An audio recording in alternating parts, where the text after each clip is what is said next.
encuentran sonando en el cielo. Y a la voz del novio está gritándole a la novia: vengo por ustedes, prepárate, porque muchos en ese momento me dirán: Señor, Señor, y les contestaré: yo nunca te conocí. Hablamos lenguas, hicimos milagros. También los demonios pueden imitar los dones y pueden imitar los milagros. Nunca los conocí porque nunca hicieron mi voluntad. ¿Y cuál es la voluntad de un cristiano? Bueno, cuando se formó la iglesia, desde el inicio de la iglesia, Hechos 1:8, y recibirán poder cuando haya venido el Espíritu Santo y me serán testigos. Entonces, la voluntad de Dios es que tú y tú y tú y yo y todos los que seguimos a Jesús hablemos del amor de la cruz. Le hables a tu familia, le des testimonio de lo que Dios hizo en tu vida. Puedes comenzar con eso: fíjate que pues yo era así y era así, etcétera, etcétera. En la Navidad, en una fiesta, en un cumpleaños, y mi vida cambió. ¿Y por qué? Pues conocí a Jesucristo. Oye, pues yo también sigo a Dios, etcétera, etcétera. Y le contestas tú: ¿a cuál Dios? Los hindúes tenían 6 millones de dioses. Entonces la gente tiene muchas escapatorias, ¿verdad? Yo sigo a Jesús. Una vez le pregunté a una persona y le dije: ¿a cuál? ¿Cómo que a cuál? Le dije: mi cuñado se llama Jesús. O sea, dice, seguimos a Jesús. Bueno, hay cantidades de Jesuses, ¿no? Y el Jesús de la Biblia es otra cosa. Entonces vamos adiestrándonos para prepararnos, para estar mejor listos para estos tiempos que vivimos. Muy bien. Muchas personas creen que el rapto de la iglesia va a ser el inicio de la tribulación. O sea, desaparecemos del mundo millones de personas y en ese momento comienza el anticristo a confirmar un pacto con los judíos y con varias naciones árabes. Sin embargo, no es eso lo que enseña la Biblia. El principal propósito de la tribulación, y la tribulación no se inicia con el rapto de la iglesia. Podemos irnos, por ejemplo, hoy en la noche en el rapto de la iglesia, viene Cristo mañana por nosotros, y pueden pasar 1 mes, 2 meses o tal vez 1 año cuando comience la tribulación. Entonces no necesariamente viene el rapto e inmediatamente comienza la tribulación. La tribulación, los que quieran apuntar, comienza, tiene su inicio cuando el anticristo confirme un pacto de paz con la nación de Israel y con naciones árabes. Abran sus Biblias en el libro de Daniel, capítulo 9, versículo 27. Daniel 9, versículo 27. En este capítulo 9 de Daniel, de los versículos 24 al 27, se encuentra la famosa semana 70 de Daniel. Porque hace 2600 años, Daniel se encontraba en Babilonia cuando comenzó a leer al profeta Jeremías. Y Daniel descubre, leyendo el profeta Jeremías, de que el exilio o todo ese tiempo en que Nabucodonosor se llevó a los judíos a Babilonia, los 70 años de exilio estaban por terminar. Y Daniel se sorprendió. Era un hombre de Dios que oraba 3 veces al día, en la mañana, en la tarde y en la noche. Estamos hablando de 1 a 2 horas diarias, perdón, en cada término de su oración. Entonces se hinca Daniel en el capítulo 9 y comienza a orar a Dios. Señor, ya va a terminar la cautividad babilónica. Jeremías profetizó que serían 70 años, y como él era un hombre que estudiaba la Biblia, como muchos cristianos, me espero que lo estén haciendo, estaba consciente de lo que iba a pasar. Entonces Daniel, después de orar, Dios le manda un ángel, y el ángel baja del cielo, y antes de que el ángel llegue a Babilonia o a donde estaba Daniel, Satanás envía a otro principado, al principado tal vez de Grecia o de Persia, para impedir que el ángel que mandaba Dios llegara a la tierra y le diera a Daniel el programa o la respuesta de cuánto faltaba para que Dios terminara con la nación de Israel. Entonces hay una guerra en el cielo, está en el capítulo 10 de Daniel, hay una guerra en el cielo. Finalmente el ángel llega hasta donde da Daniel, y el ángel le revela a Daniel todo el programa cronológicamente de la nación de Israel. Porque todo el Antiguo Testamento, el pueblo de Dios es Israel. El Nuevo Testamento es la iglesia, y la iglesia no es Israel, ni Israel es la iglesia. Son dos entidades completamente diferentes. Israel no era el cuerpo de Cristo como se formó con la iglesia.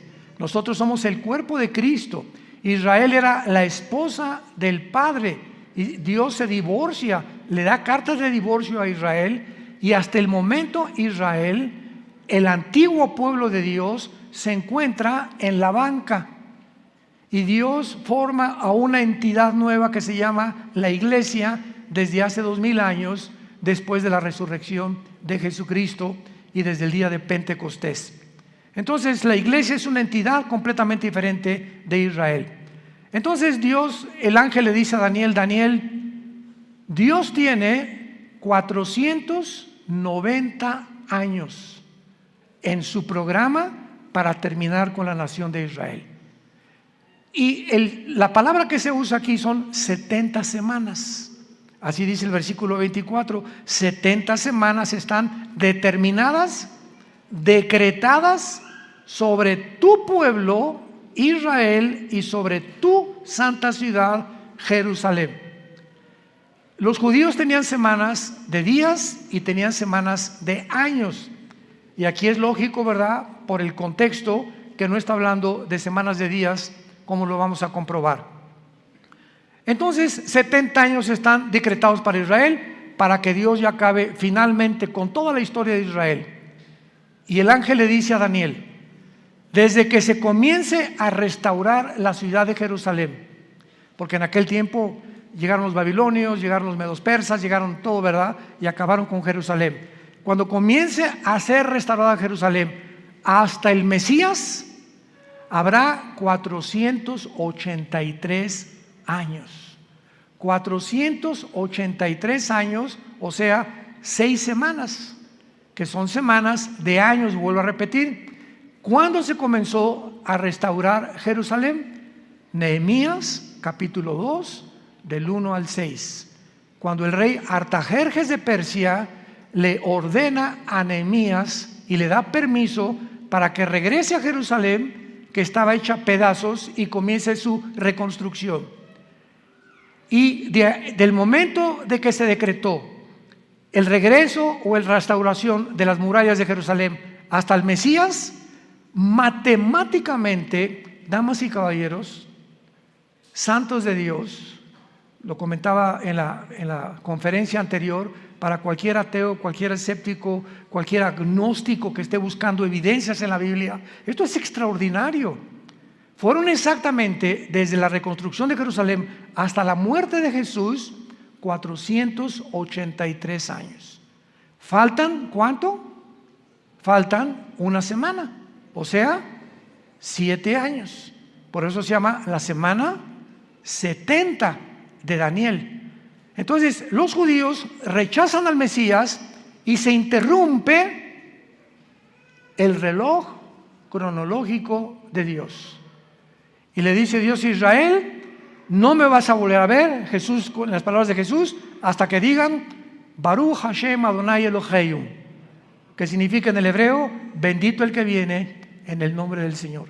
Hasta que ustedes me reconozcan como Mesías, no vuelvo a tratar con la nación de Israel. Entonces Dios se vuelve y forma una nueva entidad llamada la iglesia. Y la palabra iglesia, eclesia en el griego, significa los que Dios llama fuera del mundo espiritualmente. Nos envía a Dios a su espíritu a morar dentro de nosotros para que tengamos el valor. No nos dio espíritu de cobardía, le dice Pablo a Timoteo, sino de poder y dominio propio, para que tengamos el valor de hablar del Mesías al mundo, de hablar del amor de Dios a mi familia, a mis suegros, a mis hijos, a mis padres, a mis compañeros de la oficina, en el bufete, en el consultorio médico, para hablar y decirle al mundo su necesidad profunda, intrínseca de recibir al Salvador. Ese es el valor que una persona que no tiene a Cristo no testifica. Si tú te llamas cristiano y nunca has hablado de Cristo, dudo que tu cristianismo sea real. Muy bien. Entonces, esta semana que le falta Dios a tratar con Israel, se interrumpe por el periodo o la dispensación de la época de la iglesia, que tiene que durar 2000 años. ¿Por qué 2000 años? Porque de Adán a Abraham, 2000 años, de Abraham a Cristo, 2000 años, y de Cristo a cuando termina la iglesia, 2000 años, o sea, 6000 años. Dios creó el mundo, el universo, en 7 días, ¿se acuerdan? Génesis capítulo 2. Entonces, este séptimo día, dice el Salmo 90 y 2 de Pedro 3, que para Dios un día son 1000 años, y 1000 años es como un día. Entonces, Dios establece su reloj cronológico desde los 6 días de la creación, que son un símbolo de lo que va a durar la historia del ser humano en este planeta. 6000 años nada más. Y cuando entremos al milenio, al séptimo día, vamos a entrar al reino mesiánico, que serán nuestras vacaciones. Pero ya no vamos a hablar de eso ni nos vamos a adelantar. Es importante que nos ubiquemos ahorita en lo que estamos hablando de la semana 70 de Daniel. Entonces, Israel, ahí nos vemos. Ya no te voy a ver hasta que usted me reconozca. Mientras tanto, Dios se voltea, porque la Biblia dice, los ojos de Jehová están sobre los justos, y cuando habla la Biblia de los ojos de Jehová, se refiere a su presencia. Entonces, cuando Dios dice, me volteo y no te veo, significa, Dios te ha dejado. Haz lo que tú quieras, Pepito, haz lo que quieras, Carmelita, ya no me vuelvo a meter con tu vida. Y se voltea a Dios y te deja que te hundas y toques fondo. Es la forma como Dios juzga a los seres humanos. Si cuando venga tribulación y angustia me buscarás, y entonces no responderé, porque no es cuando tú quieras, es cuando oigas su voz, no te endurezcas. Y ahorita ustedes están escuchando la voz de la palabra de Dios. Entonces, adiós Israel, Dios forma a la iglesia y comienza Dios a trabajar con nosotros, con el Espíritu Santo. La iglesia tiene que llegar a su final, porque si no llega a su final, ¿cuándo va Dios a regresar con Israel? Entonces, durante este tiempo de la iglesia, he oído a muchos predicadores que han dicho que ya Dios no tiene que ver nada con Israel, que la iglesia tomó el lugar de Israel y que Israel ya se olvidó de Dios. Yo siempre les digo, leer Romanos 9, 10 y 11. 3 capítulos del libro de Romanos de Pablo mencionan que Dios no ha acabado con Israel. A nosotros nos injertó en el olivo original, en el olivo natural que es Israel, y nosotros somos el olivo silvestre. No somos el original, fuimos injertados en el olivo y en las promesas que Dios le dio en el pacto abrámico a Abraham. Entonces todas las promesas que Dios tenía para Israel se vuelven a favor de nosotros, menos la promesa de la tierra. Porque la promesa de la tierra que Dios le dio a Israel se va a cumplir en el reino mesiánico. Entonces, ahora que Dios está tratando con la iglesia tiene que salir del mundo para que estos 7 años que quedan de la semana 70 de Daniel, que se llaman los 7 años de la tribulación, y vamos a ver qué otros términos se usan en la Biblia, Dios trate con Israel y los meta a un horno. ¿Qué microondas ni qué nada? Va a ser un horno de fuego donde los va a purificar para que puedan estar listos y entrar junto con nosotros al reino mesiánico o al reino milenial. Pero veamos el versículo que más nos interesa, que es el versículo 27 de Daniel 9. Y por otra semana, o sea, por otros 7 años, ahí está la semana 70 de Daniel, es la semana que falta para Israel, que son los 7 años de la tribulación. Y por otra semana está hablando del anticristo. Confirmará el pacto con muchos. A la mitad de la semana hará cesar el sacrificio y la ofrenda, y después, con la muchedumbre de las abominaciones, vendrá el desolador, que es el anticristo, hasta que venga la consumación y lo que está determinado se derrame sobre el desolador. Santos de Dios, este versículo 27, por eso la Biblia es más moderna que el periódico de mañana en la mañana. La Biblia es más moderna que cualquier noticia que el mundo pueda sacar, porque todo Dios lo puso con anticipación para que cuando suceda nos acordemos que Dios es el Dios que conoce el futuro. Y ese es el verdadero Dios al quien tú y yo estamos sirviendo. Noten ustedes, hablando del anticristo, versículo 27, y vamos a traducirlo: por 7 años el anticristo va a confirmar, no a afirmar. ¿Ya lo vieron? Confirmar un pacto.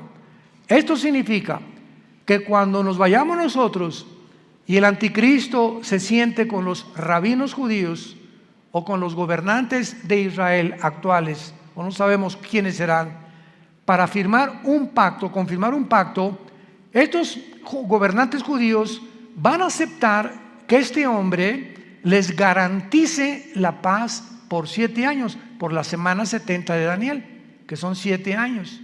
Entonces el anticristo les va a decir: por 7 años les garantizo que ninguna fuerza externa, ningún poder, ni Rusia, ni China, ni nadie los va a atacar. Pero al mismo tiempo dice: confirmará el pacto con muchos, aparte de Israel. ¿Quiénes son estos muchos? Las naciones árabes, que han sido su principal enemigo de Israel. Ahora, qué maravilloso.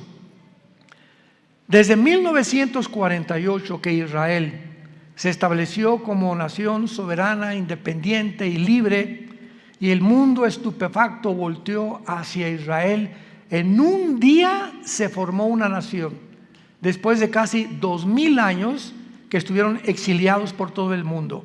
Entonces, esto es impresionante, porque desde 1948 hasta principios de este siglo, síganme con cuidado, hasta principios de este siglo, solo dos naciones árabes habían firmado pactos de paz con Israel: Jordania y Egipto, que todavía permanecen estos paz con Israel. Pero en estos últimos meses de la administración de Trump y la administración de los demócratas en Estados Unidos, las naciones árabes, aparte de Egipto y Jordania, cosa que nunca se había visto en la historia, comenzaron a decirle a Israel: ¿nos das chance de estar bajo tu paraguas? ¿Qué? ¿What? ¿Nos das oportunidad de que quedemos bajo su protección? ¿Cómo?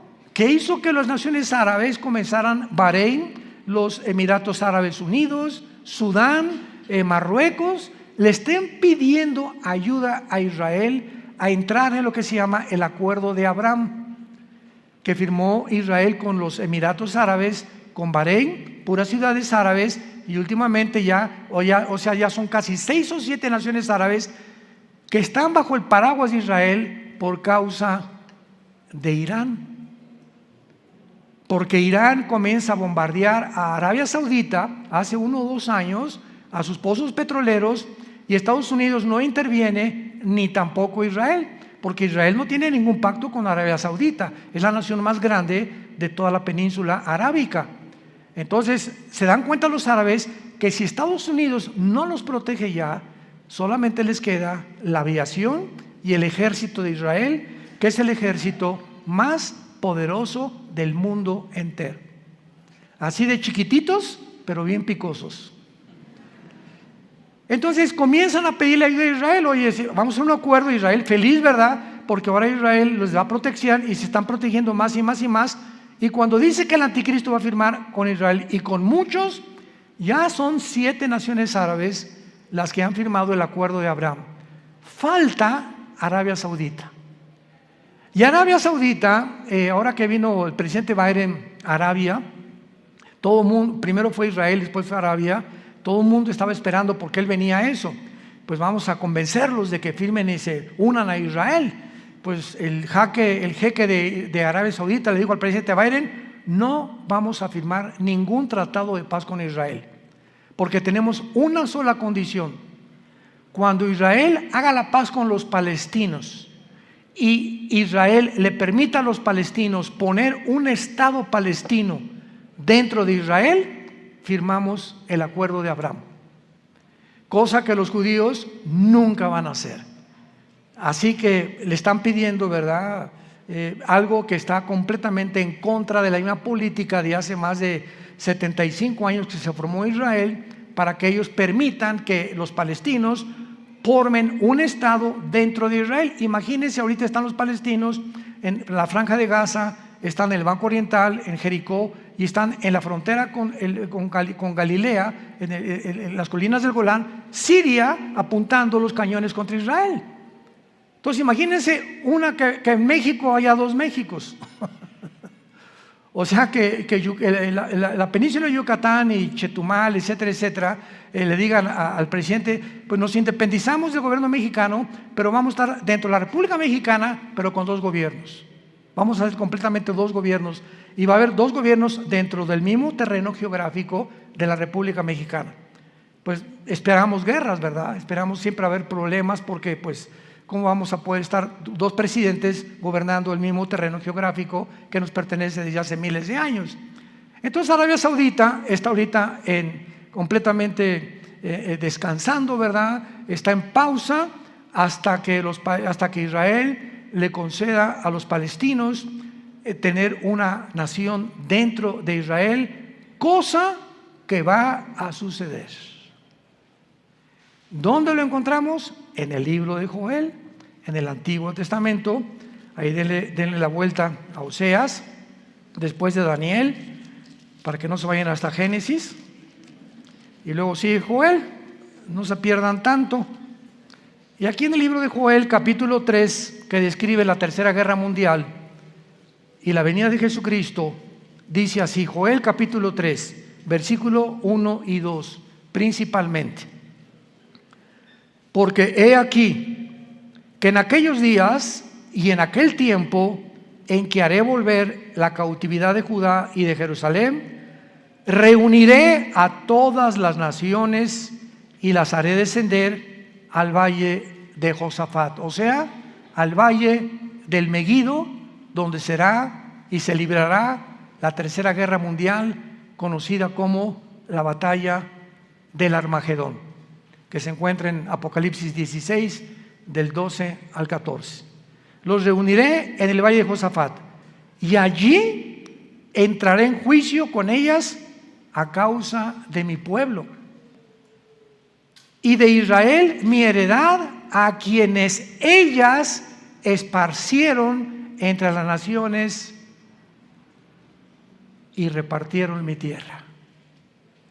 Una de las razones por las cuales Dios se va a enojar con la nación de Israel es que van a acabar cediendo a la presión de otras naciones para permitir dos naciones dentro de una nación. Repartieron mi tierra, la tierra que Dios le prometió a Abraham, a Isaac y a Jacob. Muy bien, ahora veamos este famoso pacto de paz o tratado que confirmará el anticristo, porque hay 5 cosas claves de este tratado, los que lo quieran apuntar. Número 1,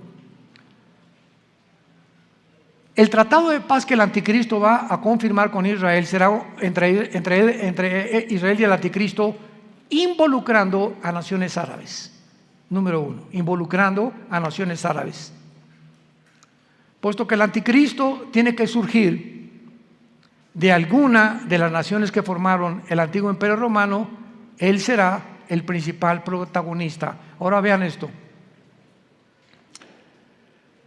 Para los judíos el anticristo va a ser casi como un Mesías, porque para que hayan confiado que nadie los va a agredir y para que el anticristo tenga el poder de detener a naciones que sean contra Israel, es porque el anticristo va a ser un personaje sobrenatural, controlado por un principado completamente angelical, un principado de Satanás.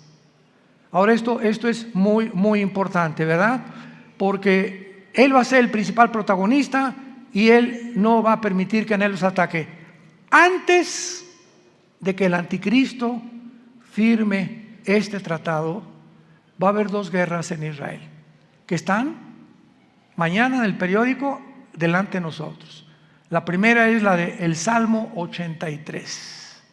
El Salmo 83 profetizó hace 3000 años que las naciones árabes que forman el círculo cercano a Israel, Egipto, Jordania, el Líbano, Irak y Siria, van a tratar de aniquilar a Israel por segunda o tercera o cuarta vez.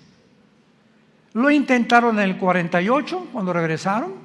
Al otro día, cuando el primer ministro de Israel proclamó Israel como un estado libre y soberano, los atacaron al otro día, el 15 de mayo de 1948. Los volvieron a atacar en 1956. Los volvieron a atacar en la Guerra de los 6 días, 1967, junio del 1 al 7 de 1967.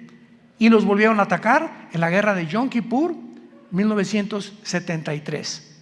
Cuando Yasser Arafat formó el movimiento para la liberación de Palestina, jurando en el decreto que tienen los palestinos: nunca permitiremos que podamos tener un gobierno en Israel sin Jerusalén. Imagínense nada más.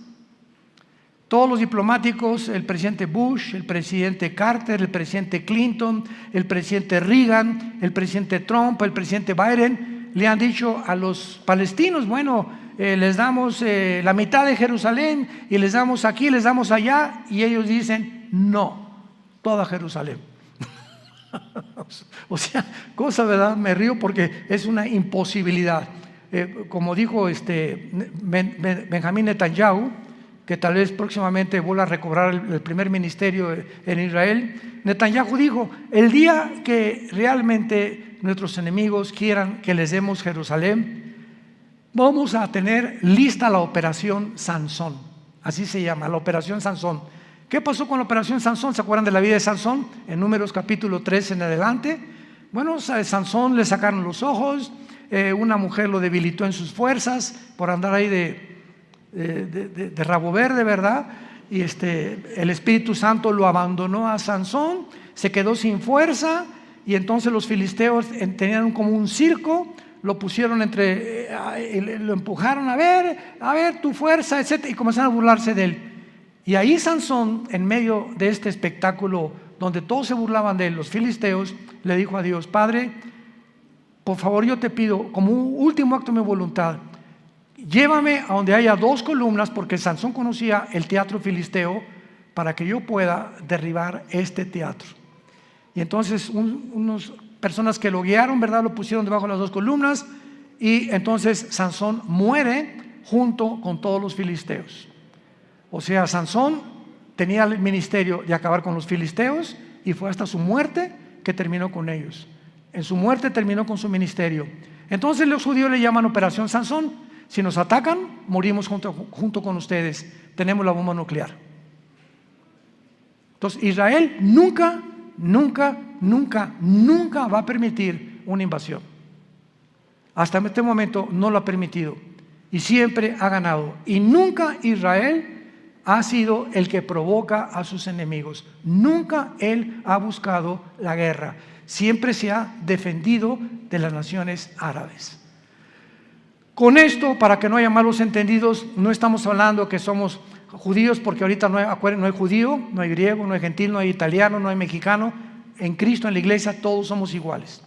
Y ahorita los judíos tampoco son parte de Dios. Están en la banca. Ahorita la iglesia son los ojos y el interés principal de Dios el Padre.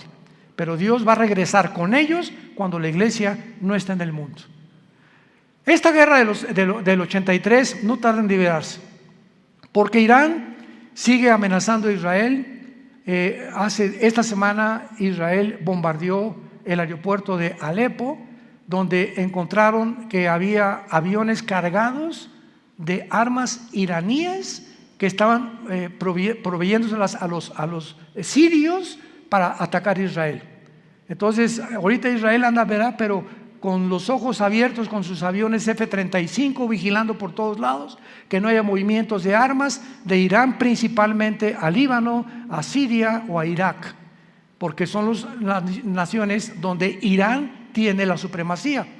Irán ahorita sostiene a Hezbollah, el grupo terrorista más grande del mundo en el Líbano, sostiene a los yudis en Yemen, en la península arábica, y sostiene al grupo de Hamas en la franja de Gaza o en la franja de los palestinos. Así que Irán ahorita es el peligro número 1 del Medio Oriente y es el que va a iniciar esta guerra para que ataquen a Israel. Muy bien. Después de esta guerra, que tal vez nosotros la vayamos a oír en estos días, porque ya no tarda ahorita con tantos viajes que está bombardeando Israel y a Siria e Irán, y van a tener que responder, y se va a armar un conflicto bélico muy grande. Israel va a volver a ganar, de acuerdo al Salmo 83, va a volver a ganar. Y después de la guerra del 83, viene la guerra de Gog y Magog. Ezequiel 38 y Ezequiel 39, en el Antiguo Testamento. ¿Cuál es la guerra de Gog y Magog? Cuando Rusia, Putin, vea que ya los judíos vencieron a los árabes. Ahorita Putin está reuniendo a todas las naciones islámicas del mundo entero bajo su sombrilla. Y bíblicamente, en Ezequiel 38, las naciones que van a estar en la región de Magog. Magog es una zona geográfica que comienza desde Finlandia, el mar Báltico, baja por Ucrania. Ucrania pertenece a Magog, por eso nunca se va a salir Putin de Magog, de Ucrania jamás. Kirguistán, Uzbekistán, Kazajistán, Afganistán, Pakistán y todas las regiones del mar Báltico y del mar Negro que están al sur de Rusia, que se dividieron de Rusia en 1991, cuando el comunismo cayó, se perdió en Rusia, la Unión Soviética, el 30% de su territorio, que son todas estas naciones que ahora son independientes de Rusia. Pues Putin, su propósito es reunirlas a todas, y todas son musulmanas menos Ucrania. Todas son musulmanas menos Ucrania. Y todas estas naciones se van a unir después de la guerra del 83 para venirse en contra de Israel. Qué interesante que Putin tenga semanas buscando alianzas con todas estas naciones. Ya está en Kazajistán, acaba de salir de Kazajistán hace algunos días y va a comenzar a recorrer o a hacer una campaña para unir estas naciones y se cumpla Ezequiel 38 y 39, que será la guerra de la antesala de la guerra del Armagedón. Y pienso de una forma particular que estas dos guerras, la del Salmo 83 y la de Ezequiel 38 y 39, van a suceder antes de que nos vayamos de este mundo. Es posible que veamos y seamos testigos de estas dos invasiones. Y el anticristo, viendo que otra vez derrota Israel a Rusia, porque viene de Rusia con Gog y las naciones musulmanas, entonces el anticristo va a ser el papucho de papuchos. Y ya no va a haber nadie que le pueda hacer frente en el mundo entero, porque ya acabó Rusia, ¿verdad? Ya acabaron las naciones árabes, el primer círculo, los musulmanes ya no van a tener el poder para poder atacar a Israel. Y entonces el anticristo va a erigirse como el dictador número 1 del mundo entero, y el anticristo va a unir a Europa con el Medio Oriente. Se van a formar dos continentes, Asia, Medio Oriente y Europa, en una mezcla. Daniel capítulo 7, los 10 cuernos y los 10 dedos del estatua de Nabucodonosor, y de entre estas 10 naciones, 5 de Europa y 5 del Medio Oriente, dentro de una de ellas, Daniel 7 dice, surgirá el anticristo. Así que no especulemos que el anticristo es el Papa, o que Obama tiene cara del anticristo también, o que el príncipe Felipe por aquí por allá, o que Gorbachov se murió hace 3 días, así que tampoco podía ser el anticristo. Decían que porque tenía un lunar aquí era el 666. Bueno, ha habido tantas especulaciones, ¿no? Nunca sabremos cuándo va a surgir el anticristo hasta que oigamos. Pongan atención, santos de Dios, hasta que oigamos, se formó un G10. Ahorita hay un G7. 5 naciones de Europa, viendo que ya no pueden subsistir por el gas que Rusia les está impidiendo tener ahorita el invierno de este año en la Unión Europea, ha aumentado el gas en cada nación de Europa 10 veces más. Entonces Europa se encuentra hundiéndose económicamente y ahora sin gas, porque Rusia le está cerrando ya la llave por haber tratado de ayudar a Ucrania. Va a quedar Europa tambaleándose, ¿verdad? Y no hay mejor caldo de cultivo para un dictador que cuando una nación está en problemas, como lo fue para Adolfo Hitler. Adolfo Hitler en 1932-33 acaba de pasar la Primera Guerra Mundial, perdió Alemania en la Primera Guerra Mundial. Vino el caos económico en los 30s, donde la gente se está muriendo de hambre.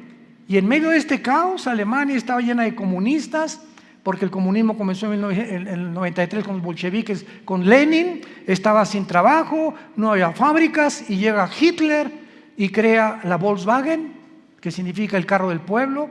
Fernando Porsche fabrica los primeros carros Porsche, hace fábricas, saca Hitler a los comunistas de Alemania, y pues decía la gente, este es el hombre que estamos esperando. Siempre el engaño del populismo, ¿verdad?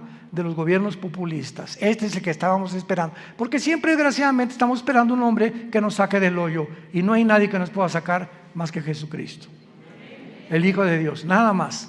Entonces Hitler tenía el caldo de cultivo, ¿verdad? Igual todos los grandes dictadores que ha habido en la historia, Saddam Hussein, el que tú me quieras mencionar, surgen cuando el problema en la nación se encuentra completamente económicamente quebrantada.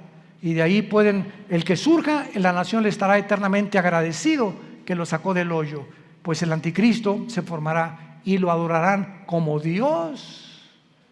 De los milagros va a solucionar el problema de Europa, va a solucionar el problema del Medio Oriente, va a solucionar el problema de África, va a solucionar el problema del hambre, del clima y de todos los problemas que ahorita han sido insolubles. El anticristo tendrá la sabiduría, la destreza, el poder de poder realizarlo.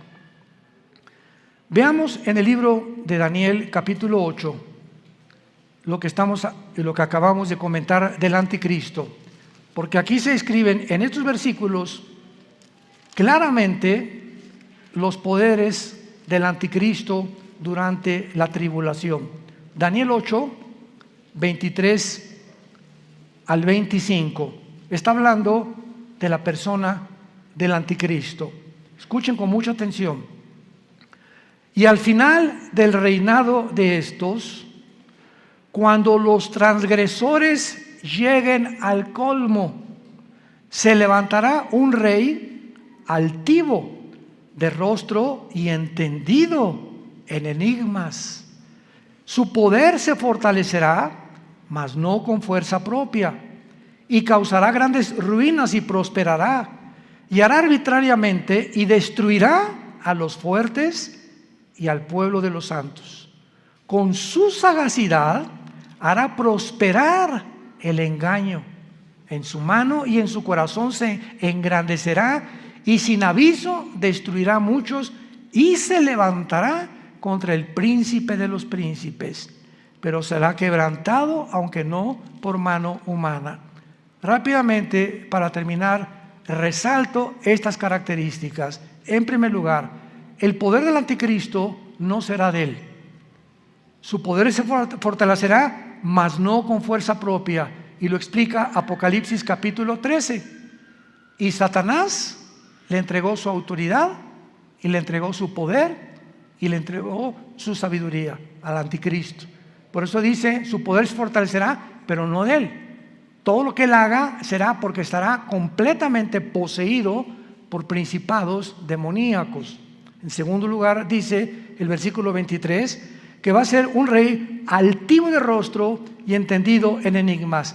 Apunte la palabra en hebreo, enigmas, que es chida. No chiro, chida.